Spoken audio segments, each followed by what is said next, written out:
with the government. And in the letter, I was offering my library, my second library, to the Congress to replace the library that had been destroyed by the British.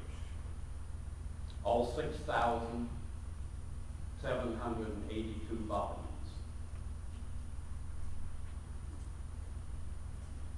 I had one condition for the sale of my library. Either you buy them all or you buy none of them.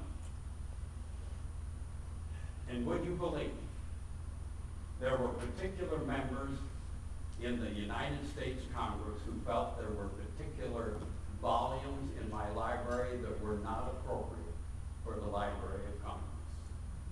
But I stood my ground. Either you buy them all or you buy none. They debated that for a year.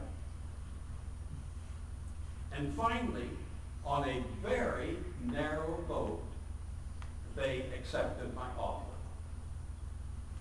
I received about $23,000 for my library.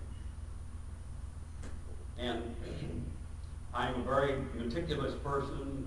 I, of course, had all of my books cataloged.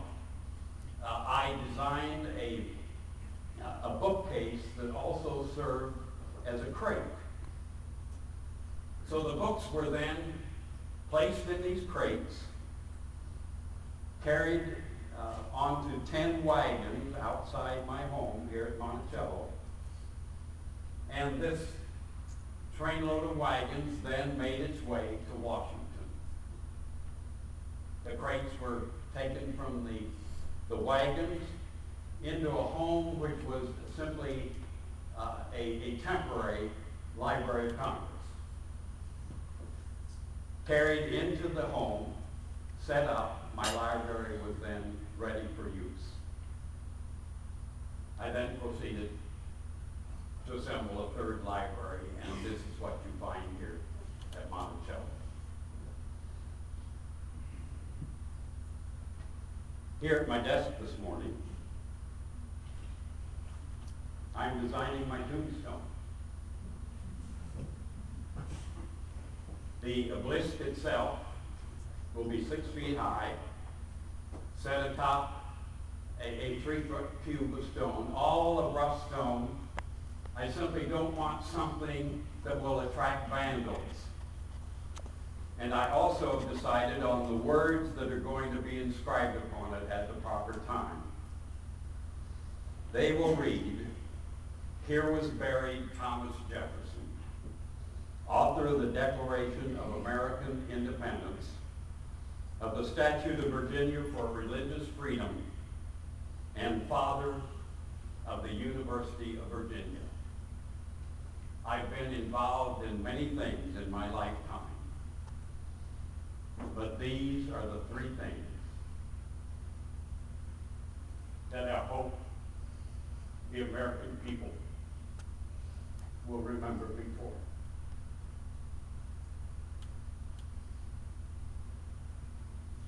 I served as the 3rd President of the United States. And as I completed my 2nd term of office,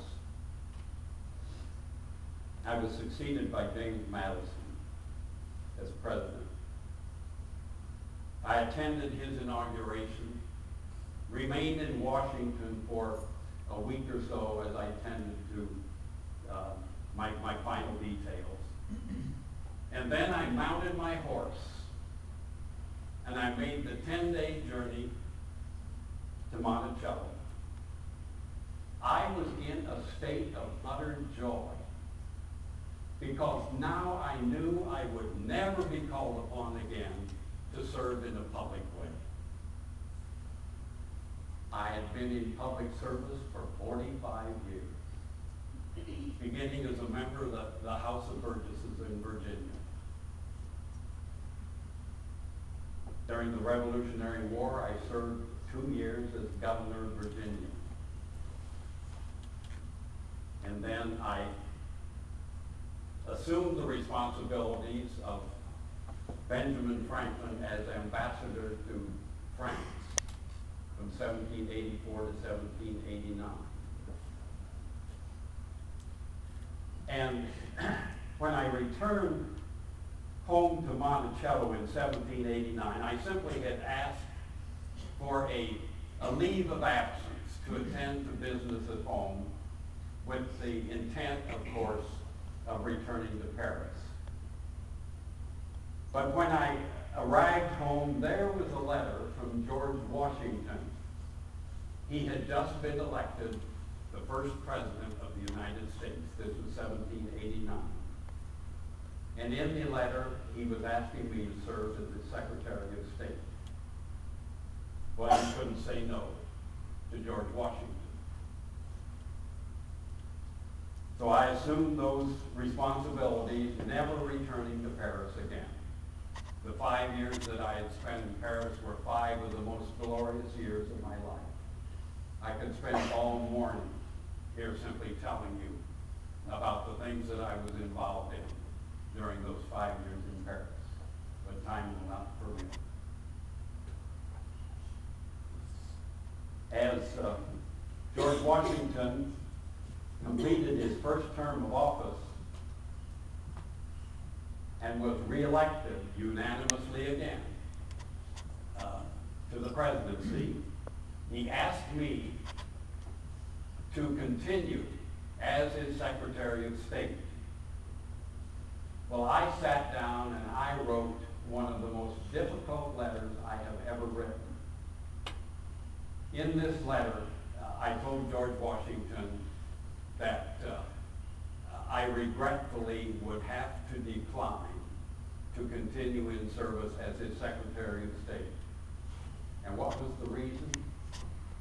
The reason was simply the fact that I could not envision myself sitting across the table from Alexander Hamilton for another 4 years.